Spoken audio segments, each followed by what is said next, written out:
Estou aqui mais uma vez para o nosso 5º episódio, hoje falando sobre expressões populares. Eu sou Juliana França, estou apresentadora desse programa. Hoje a gente está ocupando a laje aqui da Associação de Moradores do Santa Marta, na rua Mestre Diniz. E vocês vão saber por que eu estou falando todas essas informações, porque a gente está aqui com as celebridades do momento desse episódio, Suelen e Victor.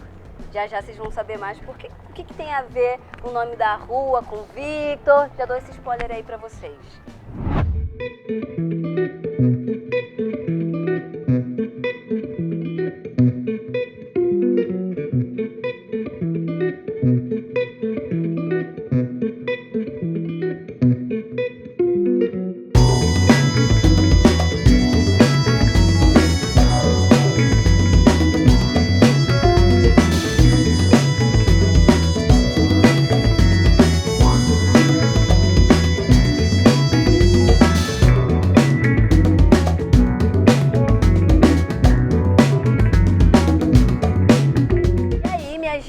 Agora a gente entra naquela enseada das apresentações e aí eu jogo para vocês nome, sobrenome, signo, idade, com o que vocês estão trabalhando, o que vocês estão estudando, o que vocês estão fazendo nesse tema expressões populares aqui nesse programa, o que tem a ver Suelen e Victor com expressões populares. Tudo bem, Ju? Eu sou Suelen, sou da Serrinha, de Madureira. Sou jongueira da Serrinha, faço parte do Grupo Cultural Jongo da Serrinha. Fiz parte da primeira geração de alunos da escola de jongo. Fui aluna durante um tempo, depois me tornei monitora das aulas principalmente de jongo. Como era uma escola de cultura, né, então a gente sempre teve muitas outras atividades além do jongo, como canto, percussão, teatro, circo. E aí não bastasse ser monitora das aulas de jongo, eu me tornei monitora de todas as atividades da casa. Virei uma espécie de monitora geral. Com 18 anos fui efetivada, fui convidada a trabalhar. Isso tudo antes dos 18? Antes dos 18. Comecei... Era monitora geral antes dos 18. Comecei fazendo aula na escola de jongo com 11 anos e aí com 12, 13 eu já era monitora geral. Aí com 18 eu fui efetivada a professora, a educadora, e aí a trajetória continua, né? Que aí eu começo a fazer parte da equipe de coordenação do Jongo da Serrinha, acompanhando o trabalho da Lazir, que era a professora de jongo na época. E quando a gente conseguiu um espaço maior, que hoje é a Casa do Jongo, é um espaço com uma estrutura, né, melhor do que o que a gente tinha antes, eu me tornei a professora de jongo das crianças, substituindo assim a Lazir. Virou a tia Suelen. A tia Suelen, exatamente. Mas antes disso, nesse processo de virar monitora, né, eu comecei a integrar o grupo cultural, porque era separado, né, na época, existia o grupo cultural Jongo da Serrinha e a escola de jongo, né, então era como se fosse uma escola onde você se formava para estar nesse grupo. E aí, quando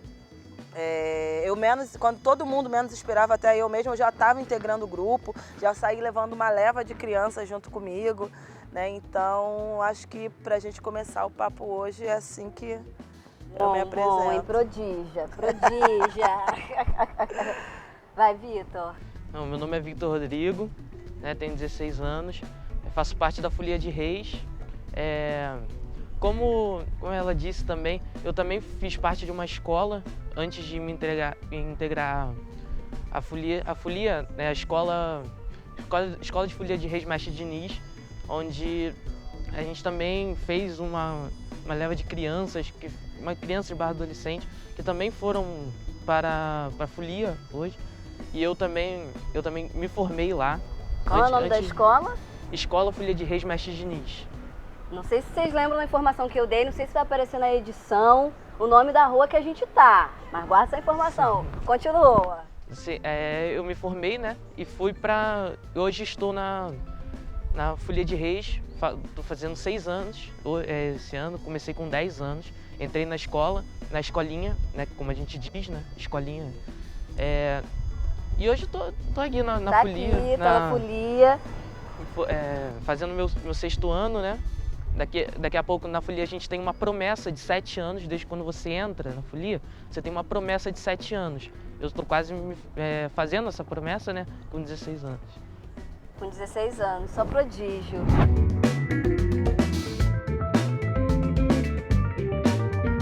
O Vitor já começou a contextualizar um pouco, que é a gente adentrar no jongo e na folia, assim, pra galera que não sabe ainda o que é o jongo, o que é a folia, e como que o jongo e a folia entraram na vida de vocês.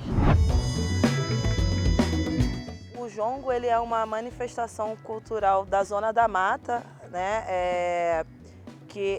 Ele era praticado pelos negros que vieram escravizados da região do Congo, Angola. Esses negros que vinham para trabalhar nas lavouras para trabalhar não, né? Para serem escravizados nas lavouras de café e cana. Então, se a gente faz um recorte cultural, a gente percebe que essas lavouras de café e cana, elas estão localizadas na região sudeste do país, né? Então, toda a região sudeste a gente consegue visualizar jongo, né? A gente tem jongo no estado do Rio, em São Paulo, Minas Gerais e Espírito Santo, né? O jongo, ele é uma manifestação feita em roda, assim como a grande maioria das manifestações populares, né, do Brasil, né, como a capoeira, como samba de roda, como coco, né, quando não é em roda, é em cortejo, né, a gente consegue visualizar isso muito claramente.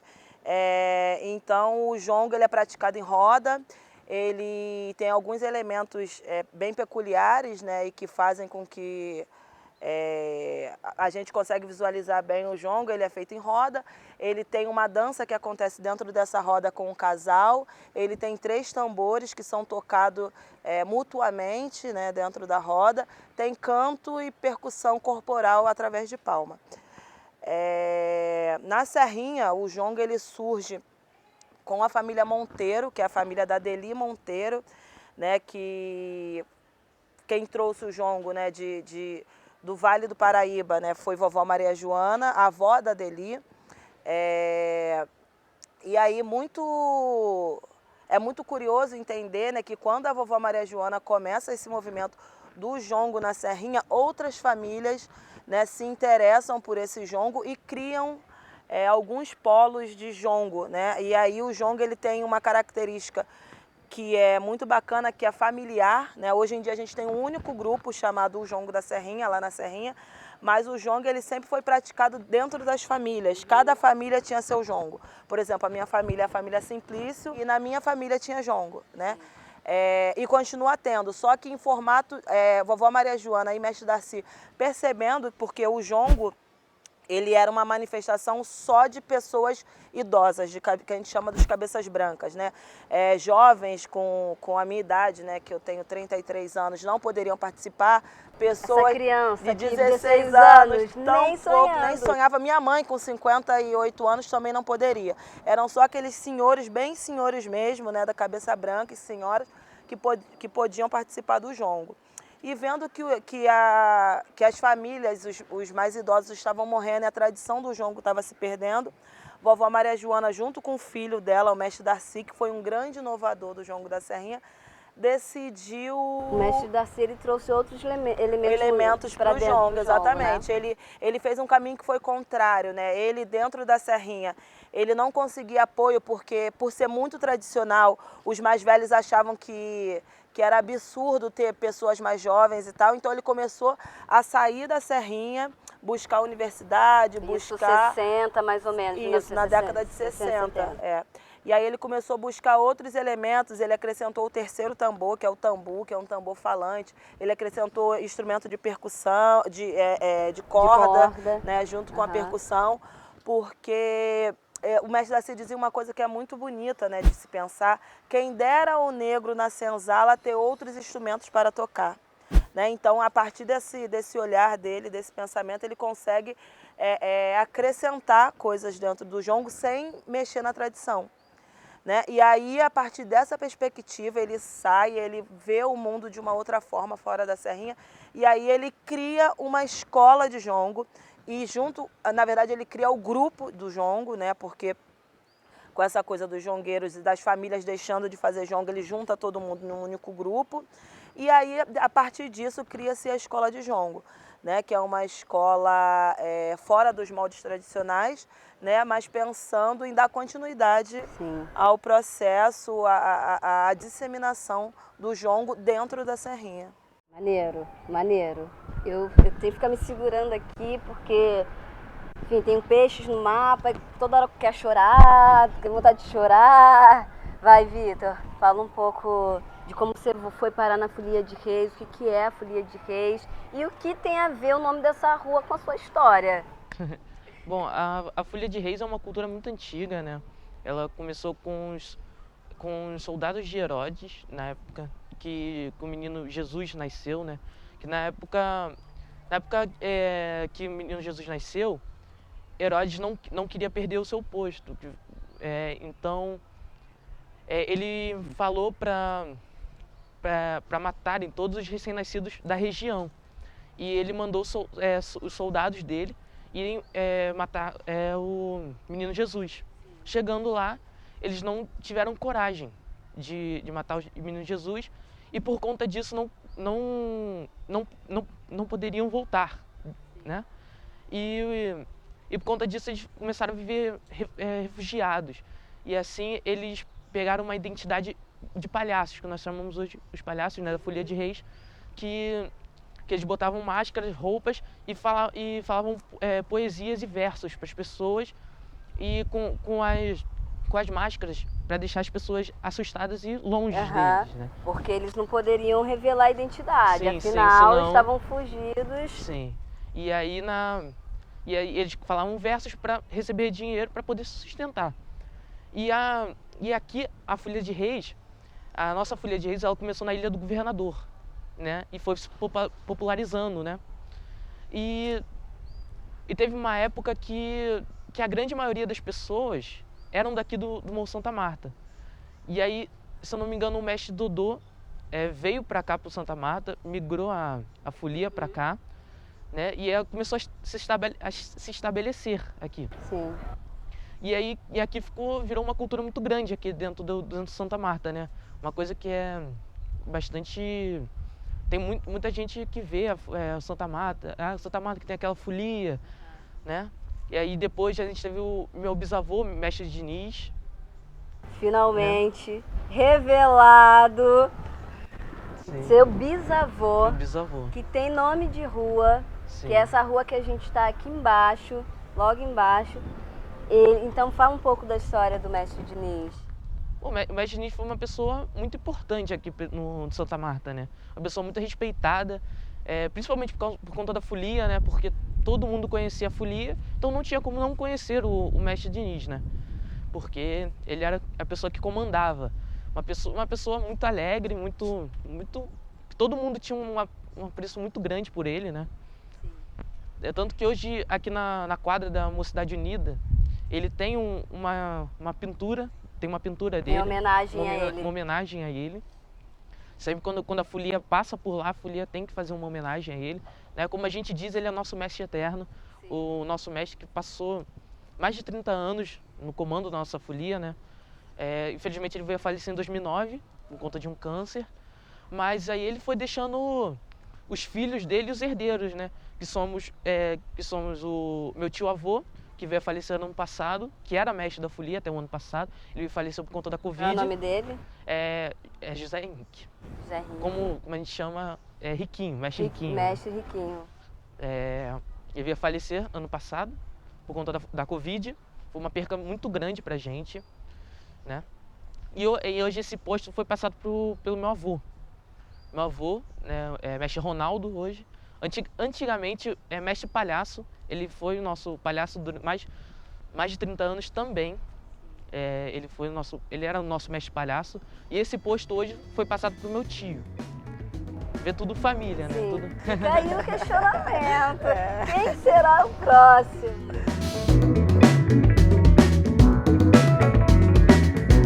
O que se ensina dentro das escolas, assim? tanto da folia quanto do jongo. O que é ensinado? Tem aula de música, tem aula de dança, tem aula de versação? O que as crianças são ensinadas? O que a tia Sueli ensina ou já ensinou para essas crianças? Na minha formação, né, na escola de jongo, né, com a Lazir, né, que era a professora de jongo, né, a Lazir é bailarina, né, de formação, né, então a gente tinha muito movimento dos braços, a forma de dançar. A Lazir criou um método de ensino muito pedagógico que eu uso inclusive até hoje, que ela colocou nome nos passos, observando os jongueiros mais velhos como dançava, ela foi colocando nome nos passos de jongo, né? Então, e aí no dia a dia essa troca do saber ancestral, do respeito ao mais velho, né? De quem vem antes, quem vem depois, o que se canta, né? Como se canta, porque o jongo ele tem início, meio e fim, né? Para abrir a roda de jongo a gente precisa, antes de mais nada, pedir licença aos tambores, a gente faz uma saudação a esses tambores, canta os pontos, né? Que é de abertura, os pontos de visaria, que são pontos que falam do dia a dia da comunidade, do quilombo, do terreiro. E aí no final a gente tem os pontos de fechamento, né? Os pontos de despedida. E aí isso foi uma forma de ensino que a Lazir criou, né? Que é essa de fazer os passos, de ensinar. Só que aí quando eu me torno professora, né? Eu modifico um pouco, eu passo os passos para as crianças, mas eu trabalho com eles muito mais a troca, né? Porque eu acho que eles também, criança e adolescente, têm muito a ensinar, né? E aí eu acho que fica, para mim, na minha perspectiva, enriquecedor, né? Ouvir deles. Poucas vezes eu sento com eles e falo, faz esse passo desse jeito. Eu gosto de observar da criação, da forma como eles dançam. O que eu tento trazer para eles é o tempo, né? Porque tem um tempo certo de umbigar, né? O jongo é uma dança de umbigada, tem um tempo certo que o tambor toca e aí você tem que fazer a umbigada. Se você vai fazer a umbigada no passo X, vai rodar no passo S, não faz diferença para mim, né? Para mim o que importa é como eles estão se doando ali, né? Então acaba que em algum lugar eu sou a tia legal, assim, porque é tudo muito mais livre, né? A gente trabalha muito respeito um com o outro, eu os respeito para que eles me respeitem também, né? E é isso, foge desse tradicional, né? Do que é permitido e do que não é permitido, né? Então, eu acho que aí a gente consegue minimamente desenhar essa coisa do respeito ao mais velho, né, da tradição, do porquê pedir licença, do porquê tomar a bênção, do porquê cumprimentar corretamente, né? Você falou sou professora também, e aí você falou essa coisa de ouvir mais os mais novos, né? Foi isso que o mestre Darcy fez, né? Quando ele resolve abrir e fazer essa revolução em alguma medida, trazendo os jovens, as mais crianças, para dentro da roda, bater o umbigo também com os mais velhos, né? E aí a gente está aqui falando sobre o jongo e a gente vai falar daqui a 50 anos, daqui a 100 anos, e a gente vai continuar falando sobre o jongo. Fala, Vitor, o que vocês estudam, aprendem, o que é trocado lá, lá dentro da folia? Dentro da escola de Folia de Reis, a gente aprende tudo relacionado à Folia de Reis, né? Desde a história da Folia de Reis, as tradições, a gente tem aula de percussão, oficinas de palhaços. Assim, a gente não ensina a ser palhaço, né? Porque eu acho que cada palhaço tem uma característica muito própria em si. Tipo. Quando nasce, é muito subjetivo, né? Sim. Quando nasce um palhaço, né? Então, a gente não ensina, mas a gente dá toques, a gente ajuda a criar versos, a gente ajuda a fazer uma máscara para as crianças. A gente ensina o básico e a gente passa isso à frente para não deixar isso Que o morrer, básico de básico não tem nada, né? Você viu que ele foi elencando aqui uma série de coisas, ensina a fazer verso, a fazer máscara, a estimular a criação do palhaço, sim, com né? certeza. Então, acho que fico percebendo na fala de vocês esse lugar múltiplo, tanto no jongo quanto na folia, né? São várias vertentes artísticas dentro de uma única entre mil aspas, manifestação, né? Então, a partir do jongo, a gente consegue desenvolver outras características artísticas. Dentro da folia, a mesma coisa. Tem uma habilidade manual, criativa, subjetiva, de música, de canto também, de percussão, de ritmo, que a gente vai estimulando. Então, acho que são coisas que... É um verdadeiro centro cultural a partir de uma manifestação artística e cultural, né? Então, acho que isso é bem importante de salientar, e a Suelen falou bastante disso, e eu queria retomar esse lugar da importância de honrar os nossos mais velhos, mas sobretudo de trazer os mais novos para dentro da roda. A Suelen falou bastante sobre isso, queria que o Vitor falasse também, se sentir confortável, de falar o quão importante é o lugar do jovem, da criança dentro da folia, e a Sueli também, se ficar confortável para complementar mais alguma coisa. A gente tem falado ao longo dos programas a importância das crianças para a manutenção da nossa cultura, para a manutenção da nossa arte, para sobressaltar a nossa população preta, o nosso povo, a nossa história, que tentaram apagar a todo custo, mas não conseguiram. E isso graças aos nossos mais velhos, mas graças também à galera que está chegando agora, a gente que está aqui falando sobre isso. Então as aulas estão acontecendo, pararam por conta da pandemia. Vitor, quantas crianças estão passando lá pela escola? As aulas, nesse momento, pararam, mas vão retomar ano que vem, né? Porque como a gente tem ensaio da folia, né? Então a gente não pode manter uma constância, assim. Mas a gente tem uns 3 a 4 meses que a gente trabalha com essas crianças, né? Principalmente crianças. E você falou da juventude, né? Cara, eu acho muito importante isso, né? Principalmente para não deixar a cultura morrer, né? Sempre estar renovando isso. E aqui a folia, principalmente aqui no Santa Marta, sempre mexeu muito com criança, sempre arrastou muita criança consigo, principalmente com os palhaços, né? No Santa Marta você sempre vai encontrar uma criança que sonha em ser palhaço de Folia de Reis, sempre. Vou chorar. Ai, gente, pelo amor de Deus. Tá, Vitor, vai. Aqui no Santa Marta é muito comum, né? Você sempre ter aquela criança que quer participar da folia, que sempre quer manter essa tradição em frente, né? E comigo foi assim, eu também, né? Porque eu sempre me vi, desde pequeno eu formava um grupo de lata com os meus amigos. A gente batia, andava esse morro todo, assim, com batendo lata. Batendo lata no ritmo. A gente chegava, na época, a gente pedia para participar da folia também. Assim, aí teve essa oportunidade, né, da escolinha. Com quantos anos você começou a bater lata pelo morro? Cara, desde sempre, desde 6 anos. Você tem 16 anos, né? Quando era criança... Desde os meus 6 anos até meus 10 anos, que foi quando eu entrei pra folia.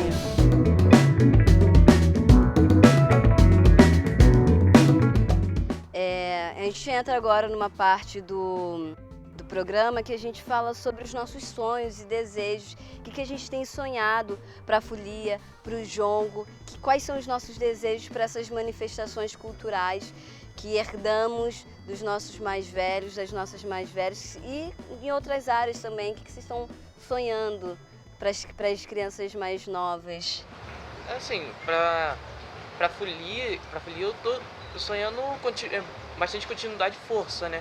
E pra gente continuar com esse caminho que a gente faz há tanto tempo, para que essa cultura não morrer, né? Mas a gente tá firme nessa, né? Cada vez mais renovando nosso plantel, e esse é o meu maior sonho, assim, pra gente dar continuidade a essa cultura.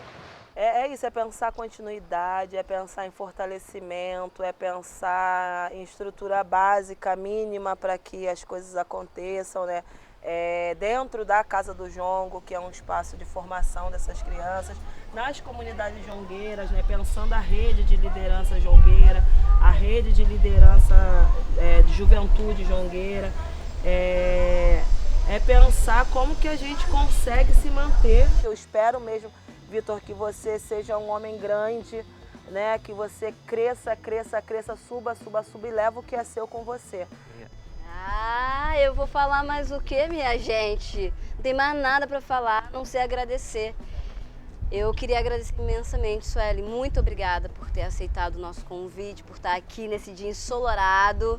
Muito obrigada, Vitor. Obrigada. De nada. Por ceder esse lugar aqui maravilhoso, que é a sua favela, que é a sua história. Então eu queria agradecer imensamente. Obrigada a vocês dois por terem aceitado esse convite, terem dito sim para esse programa. E a gente agradece imensamente esse bate-papo. É tudo nosso, nada deles. Também agradeço, valeu a equipe aí que está por trás. Vida longa ao Papo na Laje.